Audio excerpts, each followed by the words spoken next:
사도행전 9장 3절부터 9절까지의 말씀을 우리 다 같이 봉독하시겠습니다.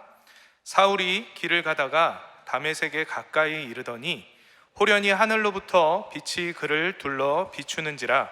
땅에 엎드러져 들음에 소리가 있어 이르시되 사울아 사울아 내가 어찌하여 나를 박해하느냐 하시거늘 대답하되 주여 누구시니이까 이르시되 나는 내가 박해하는 예수라.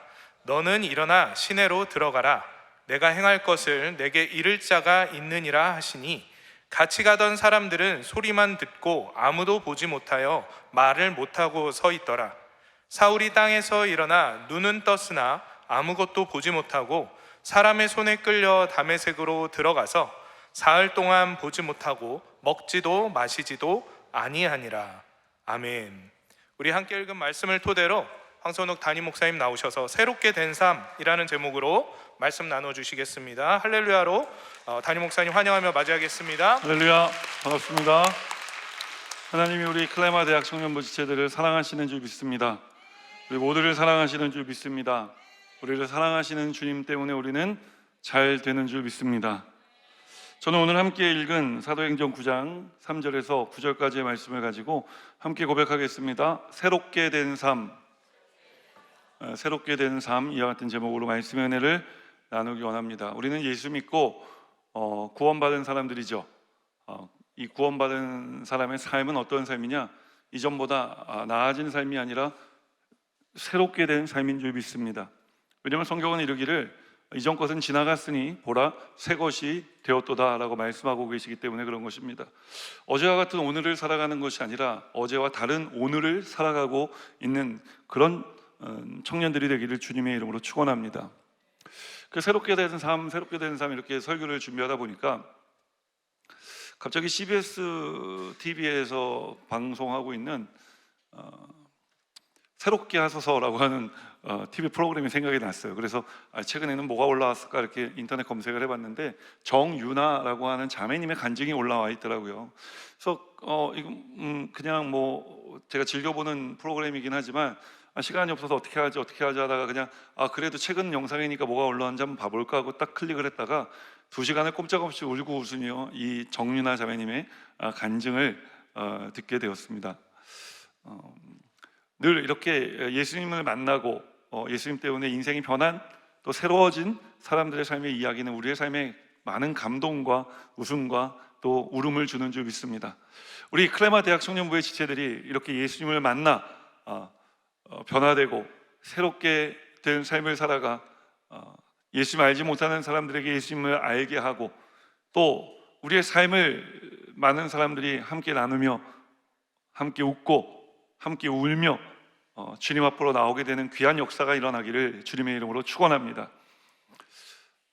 그러려면 우리가 늘 새롭게 되는 삶을 살아야 할 텐데 오늘 저는 여러분과 함께 어떻게 해야지 우리가 이 새롭게 된 삶을 경험하며 살아갈 수 있을까에 대해 함께 말씀의 은혜를 나누기 원하는 것입니다. 첫 번째로 우리가 어떻게 해야지 매일매일의 삶 속에 새롭게 하시는 하나님의 그 은혜와 새롭게 된 삶을 우리가 살아갈 수 있을지에 대해 말씀의 은혜 나누기 원하는데 함께 고백하겠습니다. 빛 되신 예수님을 만나야 합니다. 여러분, 우리가 어떻게 해야지 새롭게 된 삶을 살아갈 수 있을까요? 빛 되신 예수님을 만나야 하는 것입니다. 과연 그런지 오늘 본문 3절 말씀 함께 읽겠습니다. 사울이 길을 가다가 다메섹에 가까이 이르더니 호련히 하늘로부터 빛이 그를 둘러 비추는지라. 우리가 새롭게 된 삶을 살아가려면 오늘 성경을 보니까 빛으로 우리를 찾아오시는 예수님을 만나야 한다고 성경은 말씀합니다. 예수님께서 바울을 찾아오실 때 빛으로 찾아오셨다고 말씀합니다. 왜 빛으로 찾아오셨을까요? 여러분, 이 빛의 반대편에는 뭐가 있죠? 어둠이 있는 것입니다. 사도 바울이 사도 바울이기 전이죠. 그가 살 때 하나님 예수님을 만나기 전에 삶은 어둠에 가득 갇혀진 삶이었습니다. 그래서 어둠은 우리의 시야를 제어하죠. 멀리 있는 것을 보지 못하게 하고 어둠이 보여주는 것만 보고 살아가게 됩니다. 어둠이 바울에게 보여준 것은 무엇이냐? 그들의 민족과 그들의 민족 종교였어요. 그래서 이 바울이 예수님을 만나기 전에 찾아오신 예수님이 그를 찾아오시기 전에 그는 어떤 삶을 살았느냐? 예수님 제자들에 대해 위협과 살기가 등등한 그런 삶을 산 것을 우리가 성경을 통해 볼 수가 있습니다. 그는 기독교 최초의 순교자인 스데반 집사님이 돌에 맞아 죽는 자리에 유대교의 증인으로서 그의 죽음을 확인하기 위해 와 서 있었던 사람 중에 한 명이기도 했습니다. 바울은 예수 믿는 사람들을 잡아들이고 그들을 정죄하는 일을 하는 것이 민족과 신앙을 지키는 것이라 믿어 의심치 않았던 것입니다. 과연 그런지 오늘 사도행전 9장 1절로 2절 말씀 함께 읽겠습니다. 사울이 주의 제자들에 대하여 여전히 위협과 살기가 등등하여 대제사장에게 가서 다메섹 여러 회당에 가져갈 공문을 청하니 이는 만일 그 도를 따르는 사람을 만나면 남녀를 막론하고 결박하여 예루살렘으로 잡아오려 함이라. 자, 이렇게 어둠 가운데 주님을 만나기 전 주님을 믿는 사람들을 잡아 가두고 정죄하는 일을 하던 바울이 하루는 이야기를 들어보니까 저 다메섹에도 예수 믿는 사람들이 있다는 소문이 들리는 거예요. 그래서 대제사장을 찾아가서 이야기하는 거죠. 나에게 공문을 주십시오. 그러면 제가 가서 다메섹에 있는 예수 믿는 사람들을 다 잡아 예루살렘으로 끌고 와 정죄하겠습니다. 바울이 어떻게 이럴 수 있었냐고요? 바울의 눈으로 보기에는 예수 믿는 사람들은 민족의 배반자들이고 용서받을 수 없는 배교자들이었기 때문에 그런 것입니다. 바울에게 그리스도인들은 처단의 대상이었던 것입니다.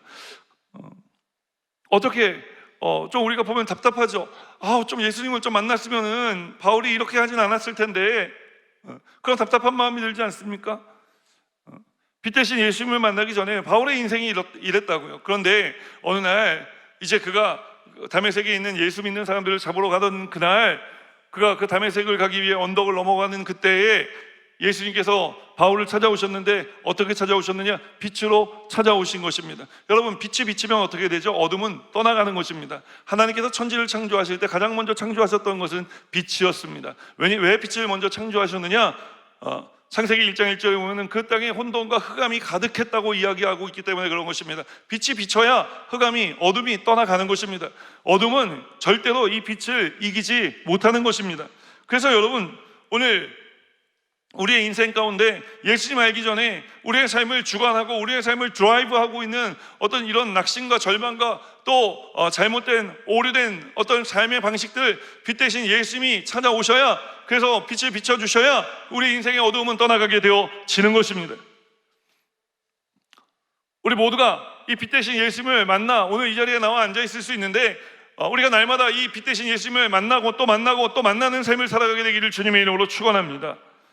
우리의 새로운 삶은 그래요, 여러분, 빛 대신 예수님을 만남으로 시작된 것입니다. 이에 대해 에베소서 5장 8절은 우리에게 이렇게 말씀합니다. 우리 함께 읽겠습니다. 너희가 전에는 어둠이더니 이제는 주 안에서 빛이라, 빛의 자녀들처럼 행하라 말씀하고 있는 것입니다. 빛의 자녀들처럼 행하라, 새롭게 살아가라 라고 이야기를 하는 것입니다.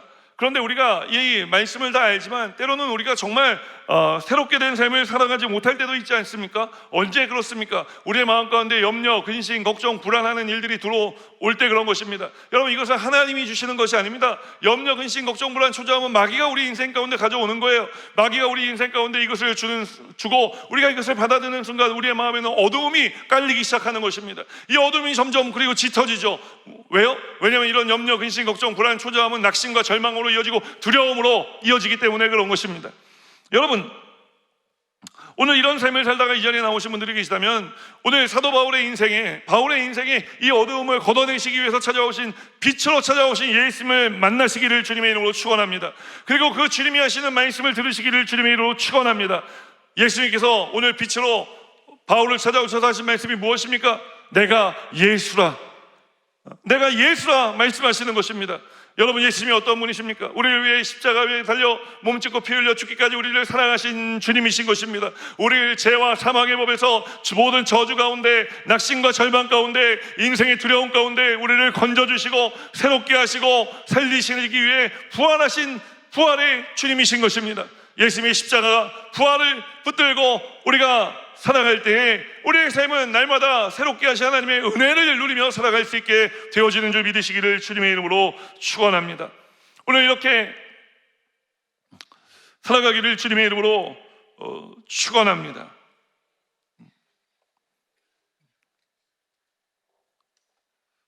좀 전에 말씀드렸던 이 정윤아 자매도 그랬어요. 이제 대학교 다닐 때 같은 학교에 다니는 이 동무가 CD를 하나 주면서 이게 남조선 CD인데 한 번만 보라고, 한번 보겠냐고.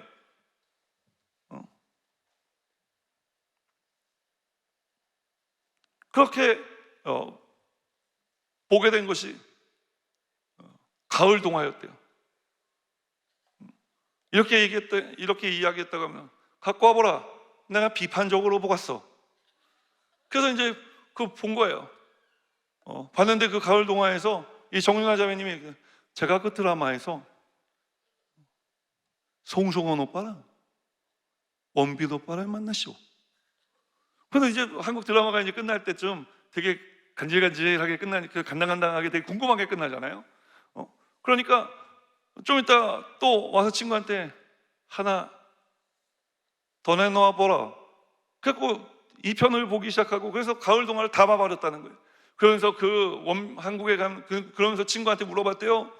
야, 이 남조선 아새끼들이 이렇게 잘생겼니?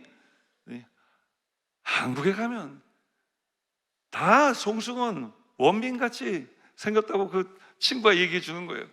자기는 그런 줄 알았대요. 내려보니까 다 뻥이었다고 이야기하더라고요. 여러분, 그렇게 드라마를 보면서 간접적으로 한국의 사회상을 경험한 거예요. 한국은 이렇구나. 야, 내가 북한에서 한국이 이렇다.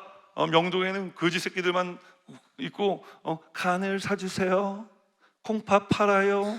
뭐 이런 사람들만 있다고 학교에서 배웠는데 이게 다 뻥이었구나. 이런 것들을 깨닫게 된 것입니다. 그리고 더불어 북한 체제가 가짜라는 사실을 깨닫게 된 거예요. 그냥 어둠에 눈에 가려져 있던 그 모든 어둠의 장벽이 거쳐지게 되어진 것입니다.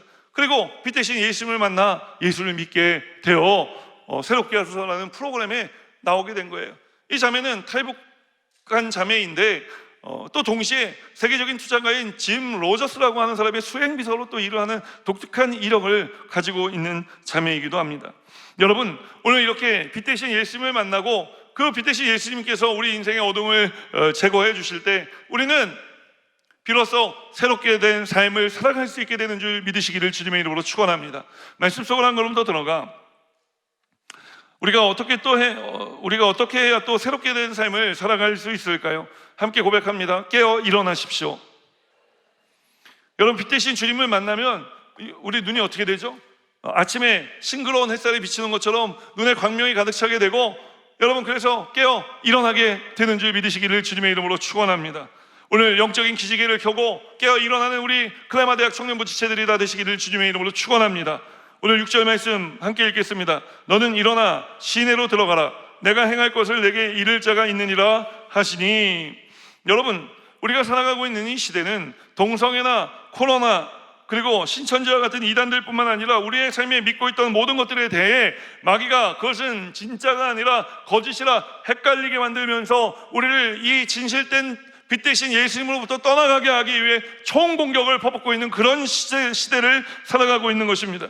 이런 시대를 살아가면서 많은 것들이 헷갈리고 많은 것들이 혼돈되는 그 가운데서도 우리가 어떤 삶을 살아야 합니까? 새롭게 된 삶을 날마다 살아가야 하는데 이것이 여러분 쉽지가 않은 것입니다. 그래서 이 쉽지 않은 삶을 살아가려면 어떻게 해야 될까요? 시대가 이렇게 혼탁하고 마귀가 전면적인 공격을 퍼붓는 이런 시대에 우리가 그럼에도 불구하고 어떻게 해야지 새롭게 된 삶을 날마다 살아가며 날마다 하나님의 은혜를 경험하고 날마다 하나님의 인도하심을 경험하며 살아갈 수 있을까? 로마서 13장 11절로 12절은 우리에게 말씀합니다. 함께 읽겠습니다. 또한 너희가 이 시기를 알거니와 자다가 깰 때가 벌써 되었으니 이는 이제 우리의 구원이 처음 믿을 때보다 가까웠습니다. 밤이 깊고 낮이 가까웠으니 그러므로 우리가 어두움의 일을 벗고 빛의 갑옷을 입자. 어두움의 일을 벗고 영적으로 깨어나 빛의 갑옷을 입으라고 이야기하는 것입니다. 예수님께서 빛으로 우리에게 다가오셨습니다. 그리고 내가 예수라 말씀해 주시는 것입니다. 이 예수님의 음성을 듣고 잠에서 깨어나시는 것입니다. 영적으로 깨어나십시오.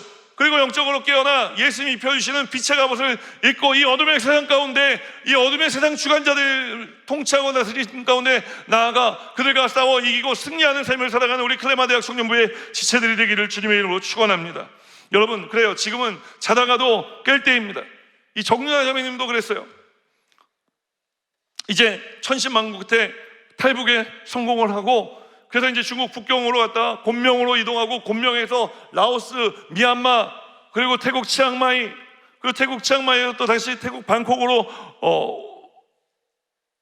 옮겨 모두 한 4달여 동안 이 탈북의 고된 과정을 거쳐 한국에 도착하게 됩니다. 그런데 한국에 도착해 보니까 자기보다 먼저 자기 아버지가 한국에 도착해 있는 거예요. 나중에 물어보니까 에미나이가 도망가서 이 에미나이 잡으러 아버님이 출동했다가 그만 한국으로 들어오게 되고, 그래서 한국에 정착을 하시게 된 겁니다.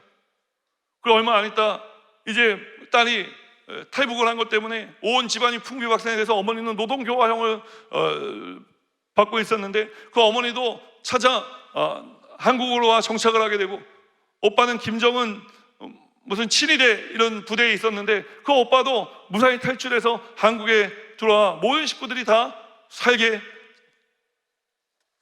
되었다는 거예요. 여러분, 이 얼마나 드라마틱한 일입니까? 북한에 살던 한 일가족이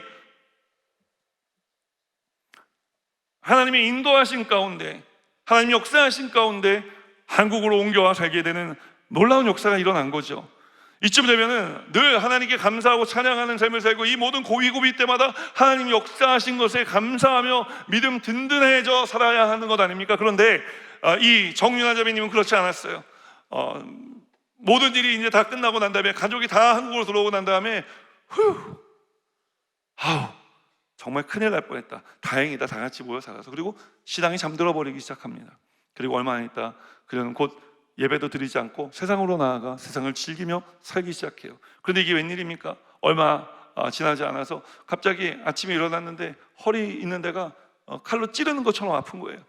그래서 그 아픔을 가지고 너무 견딜 수가 없어 병원에 갔더니, 이 미용실에서 그전에는 일을 했는데 이 높은 굽 있는 이 힐을 신고 하루 종일 일을 하다 보니까 이 골반에 염증이 생기기 시작했는데, 이 골반에만 염증이 있는 게 아니라 온 장기에 다 염증이 생겨가지고 지금 횡격막하고 간은 붙어서 협착이 돼갖고, 염증 때문에 협착이 돼가지고 빨리 분리하는 수술을 하지 않으면 너무 계속 고통스러울 거다. 그래서 수술을 받았어요.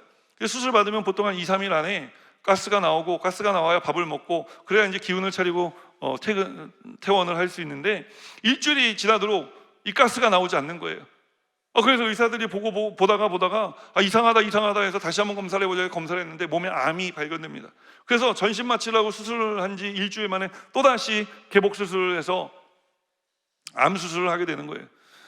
그 암 수술을 받기 위해 이제 그 수술실에 들어가 수술대에 누워서 하나님을 얼마나 욕하고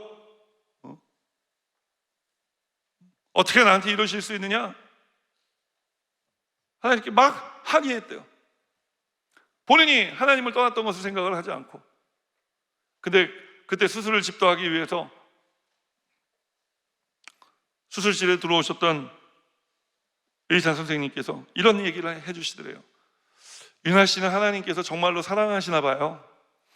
만약 지난주에 염증 증세로 수술을 받지 않았으면 암을 발견하지 못했을 것이고, 그랬으면 손 쓸 데도 없이 1년 안에 아마 죽음을 맞이했을 거예요. 그 이야기를 듣는데 자기가 하나님께 원망하고 불평했던 것이 얼마나 죄송스러운지, 이 수술을 잘 마치면 내가 이제 주님을 잘 믿고 주님 떠나지 아니하고 매일매일 감사하는 삶을 살리라 고백하고 수술을 받기 시작하고, 수술 마친 다음에 지금도 예수를 믿는 그 믿음 가운데 예수님을 전하는 삶을 살아가고 있는 것입니다. 사랑하는 여러분, 우리도 그럴 때가 있지 않습니까? 이제 급한 일이 해결되고 좀 살만해지면 지금까지 인도하신 하나님 바라보며 믿음이 든든해진 삶을 살아야 되는데, 우리도 든든해지기는커녕 오히려 그와 반대로 신앙이 잠들어 버리고 연약해진 신앙을 가지고 살아갈 때가 있는 것입니다. 또 그래서 우리가 잠든 신앙을 가지고 살아가기도 하지만 또 어떤 지체들은 잠이 잘 안 들어요. 불면증이 있는지. 그래서 예수님 자꾸 찾아오시니까 싫어. 이제 좀 살만하니까, 전에는 예수님 도와주시지 않으면 살 수가 없었는데 이제는 나 혼자 살 수 있다고 생각되니까 예수님 찾아오시는 것이 부담스러운 거예요. 그래서 자는 척하는 지체들이 있어요. 근데 북한에 들어보니까 이런 재밌는 속담이 있더라고요. 자는 사람을 깨우는 것보다 자는 척하는 사람을 깨우는 게 더 힘들대요. 이해가 되시죠? 오늘 예수님께서 바울의 인생 가운데 찾아오셔서 바울의 눈을 가려 예수님 보지 못하게 하던 어둠을 물리치셨고 새롭게 된 삶을 살아가게 하실 준비를 마치신 후에 바울에게 말씀에 순종해 가라고 말씀하시는 거예요. 여러분, 말씀에 순종해 가는 것, 그것이 무엇입니까? 깨어나는 것입니다. 깨어 있어야 하나님 말씀이 들리고, 깨어 있어야 하나님 말씀으로 입혀주시는 빛의 갑옷을 입을 수 있고, 깨어 있어야 우리가 믿음으로 이 세상을 한 걸음 한 걸음 살아가며 하나님 역사하심을 경험하면서 날마다 새롭게 하시는 하나님의 은혜를 누리며 살아갈 수가 있게 되어지는 것입니다. 지금 잠들어 계신 지체들이 있다면 깨어나십시오. 그리고 잠자는 척하는 지체들이 있다면 그 지체들도 이제 자는 척 그만하고 일어나 주님 손을 다시 붙들고 주님 믿고 의지하며 주님 말씀하시는 그 말씀을 따라 살아가기로 결단하시기를 주님의 이름으로 축원합니다. 그렇게 할 때에 여러분, 우리의 삶 가운데 새롭게 된 삶을 살아갈 수 있는 하나님의 은혜가 주어지는 것이고, 우리가 그 삶을 살아가며 어제와 다른 오늘을 살아가는 그 축복 가운데 날마다 하나님을 기대하고 하나님을 찬양하고 하나님께 감사하는 삶을 살아갈 수 있게 되는 줄 믿으시기를 주님의 이름으로 축원합니다. 마지막 세 번째로, 말씀 속으로 한 걸음 더 들어가 우리는 또 어떻게 해야 새롭게 된 삶을 살아갈 수 있을까요? 함께 고백합니다. 예수님의 인도하심을 따라가십시오. 여러분, 예수님의 인도하심을 따라가시기를 주님의 이름으로 축원합니다. 과연 그런지 오늘 본문 8절 말씀 우리 함께 읽겠습니다. 사울이 땅에서 일어나 눈은 떴으나 아무것도 보지 못하고 사람의 손에 끌려 다메섹으로 들어가서, 여러분, 조금 전에 말씀드렸듯이 말씀의 순종함 없이는 우리는 새롭게 된 삶을 살아갈 수가 없는 것입니다. 여전히 빛으로 이제 가득해 눈을 떴지만 눈앞이 보이지 않는 바울은 사람들의 손에 이끌려 다메섹으로 들어갔고, 그 다메섹에서 3일 동안 금식하며 회개하며 하나님 앞에 기도합니다. 그리고 하나님께서 보내주신 아나니아라고 하는 사람에게 안수를 받고 이제 그가 다시 눈을 떠 보게 되는데, 그가 눈을 떠 보게 될 때 그의 눈에서 비늘 같은 것이 벗겨졌다고 이야기를 합니다. 과연 그런지 사도행전 9장 17절로 18절 말씀 함께 읽겠습니다. 아나니아가 떠나 그 집에 들어가서 그에게 안수하여 이르되, 형제 사울아, 주 곧 내가 오는 길에서 나타나셨던 예수께서 나를 보내어 너로 다시 보게 하시고 성령으로 충만하게 하신다 하니 즉시 사울의 눈에서 비늘 같은 것이 벗겨져 다시 보게 된지라. 일어나 침례를 받고, 이제 아나니아라고 하는 사람이 안수할 때 바울의 눈에서 비늘 같은 것이 벗겨지고 이제 다시 보게 되었다고 이야기를 하는 거예요. 그때 성령의 충만함을 받게 되었다고 이야기를 하는 것입니다.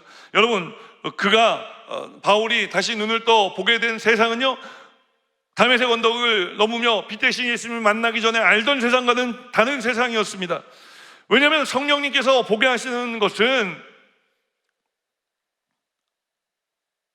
늘 새로운 것들이기 때문에 그런 것입니다. 성령 충만함 받은 한 제자의 고백을 잊을 수가 없어요. 이제 교회에 와서 성령 내방의 시간에 기도하고 이제 성령 충만 받고 방언도 받고 이제 집에 돌아가는데 이렇게 문자가 온 거예요. 목사님, 제가 교회 올 때 왔던 그 길로 다시 되돌아갔거든요. 근데 같은 길을 걸어가는데 같은 길이 아닌 것 같아요. 그 풀한 포기도 계속 거기 아침에도 있었을 텐데 보는데 너무 새로워 보이는 거예요. 여러분, 성령 충만하면 모든 것들이 새롭게 보이고 새롭게 경험되어지는 것 같고, 그래서 늘 삶 속에 싱그러움이, 새로움이 가득 차게 되어지는 것입니다. 흥미진진하고 즐겁고 기쁘고 행복한 삶을 살아가게 되어지는 것입니다. 여러분, 이런 삶을 살아가게 되기를 주님의 이름으로 축원합니다. 오늘 바울이 빛 대신 예수님을 만나 말씀의 순종에 깨어 일어나 말씀이신 하나님께서 부어주시는 성령의 충만함을 받아 그는 일평생을 하나님의 인도하신 가운데 사역을 감당했습니다. 그렇게 감당했을 때 그가 뭐라고 고백하냐? 그의 모든 사역을 마칠 때쯤 그는 내 사역에, 내 삶에는 후회가 남아있지 않습니다라고 고백합니다. 사도행전 20장 23절로 24절 말씀 우리 함께 읽어볼까요? 오직 성령이 각 성에서 내게 증언하여 결박과 환난이 나를 기다린다 하시나 내가 달려갈 길과 주 예수께 받은 사명 곧 하나님의 은혜의 복음을 증언하는 일을 마치려 하면 나의 생명조차 조금도 귀한 것으로 여기지 아니하노라. 환난도 새롭게 하시는 하나님의 인도하신 가운데 있으면 이겨낼 수 있다고 이야기하는 거예요. 고난도 이겨낼 수 있다고 이야기하는 것입니다. 그런 환난이나 고난이 내 인생 가운데 그 어떠한 영향도 끼칠 수 없음에 대해 바울은 고백하는 것입니다. 사랑하는 여러분, 빛 대신 예수님을 만나십시오. 그리고 그 빛 대신 예수님이 우리를 영적으로 깨워주시고 빛의 갑옷을 입혀주시고 우리를 인도해 나가시는 그 말씀을 따라 살아가게 되시기를 주님의 이름으로 축원합니다. 그 삶에는 일체의 조금의 후회도 없는 줄 믿으시기를 주님의 이름으로 축원합니다. 바울은 여기뿐만 아니라 빌립보서 3장 13절로 14절에서도 이렇게 고백합니다. 우리 함께 읽겠습니다. 형제들아, 나는 아직 내가 잡은 줄로 여기지 아니하고 오직 한 일, 즉 뒤에 있는 것은 잊어버리고 앞에 있는 것을 잡으려고 표대를 향하여 그리스도 예수 안에서 하나님이 위에서 부르신 부름의 상을 위하여 달려가노라. 달려간다고 이야기를 하는 것입니다. 여러분, 뒤를 돌아보지 아니하고 믿음으로 전진 또 전진해 나아가는 삶을 살고 있다고 고백하는 것입니다. 이것이 우리의 삶의 고백이 되기를 주님의 이름으로 축원합니다. 이 정윤아 자매님이 처음에 탈북을 할 때는 부모님께 말도 하지 못하고 이제 탈북을 한 거예요. 근데 이 탈북을 할 때 북한 사람들은 먼 길을 갈 때는요 계란을 삶아 먹었대요. 그런 풍습이 있대요. 계란을 삶아 먹는 풍습. 왜 계란을 삶아 먹냐면은 돌돌돌돌 잘 굴러가라고, 여행 잘하라고, 잘 되라고. 그래서 이 정윤아 자매가 여행을 떠나기 3일 전부터 삶은 계란을 먹었는데 원래 이 자매가 계란 노른자를 안 먹었대요.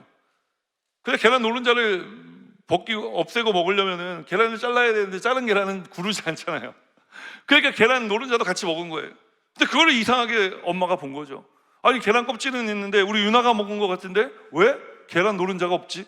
아하, 얘가 피시 계란 노른자를 다 먹은 것은 어딘가 멀리 여행을 가려고 하는 거구나.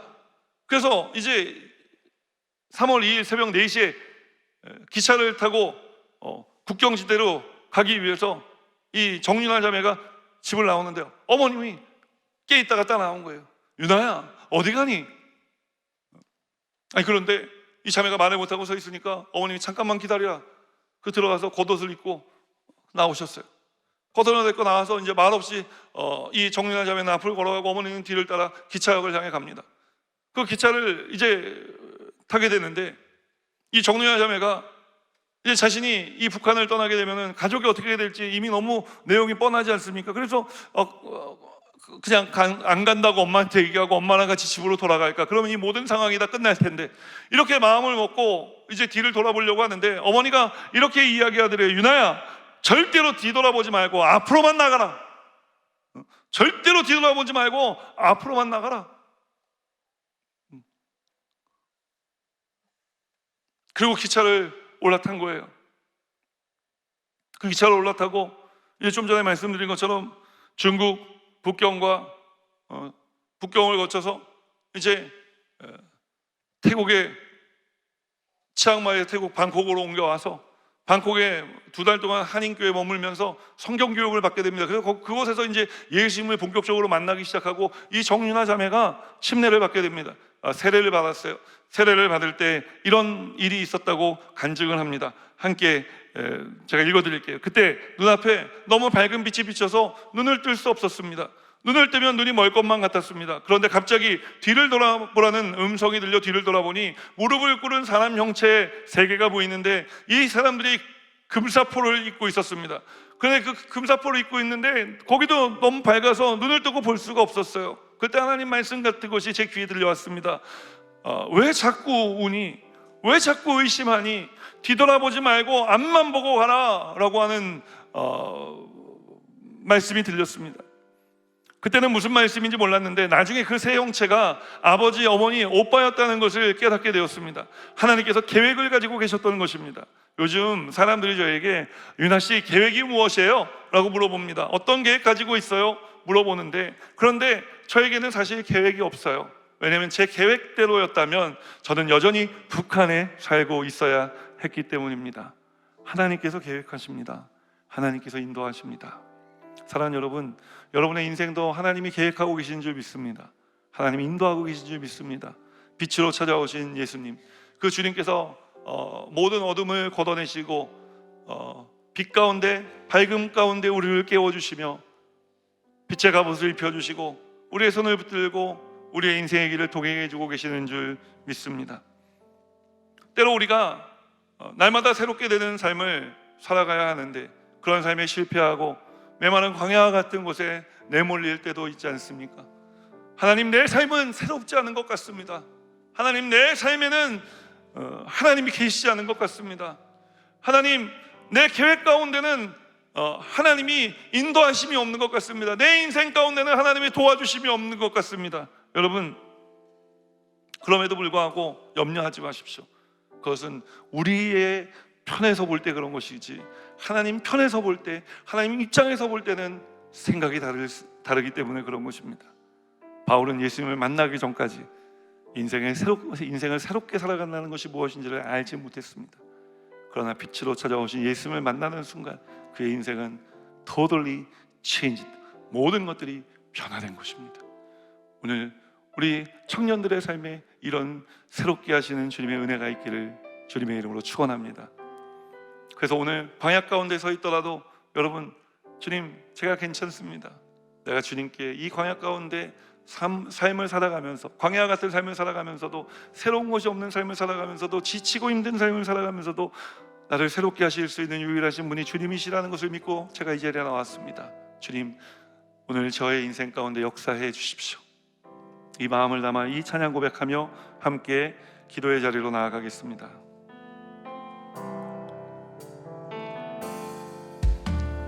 주님, 내가 광야 가운데 나아설 수 있는 것은 바로 그곳에 내 주 예수님께서 계시기 때문임을.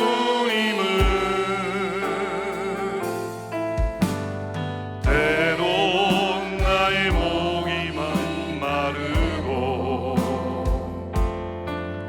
눈물 흘러내릴 때도 주의 약속 인하여 두 손을 들고 주의 영광 선포하리.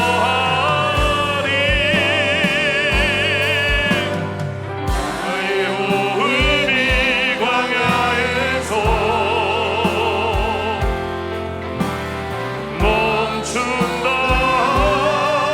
하여도 주가 거기에 계심으로 마지막 호흡도 예배하리. 그곳이 광야이든 푸른 초장이든 주가 거기 계심으로 주로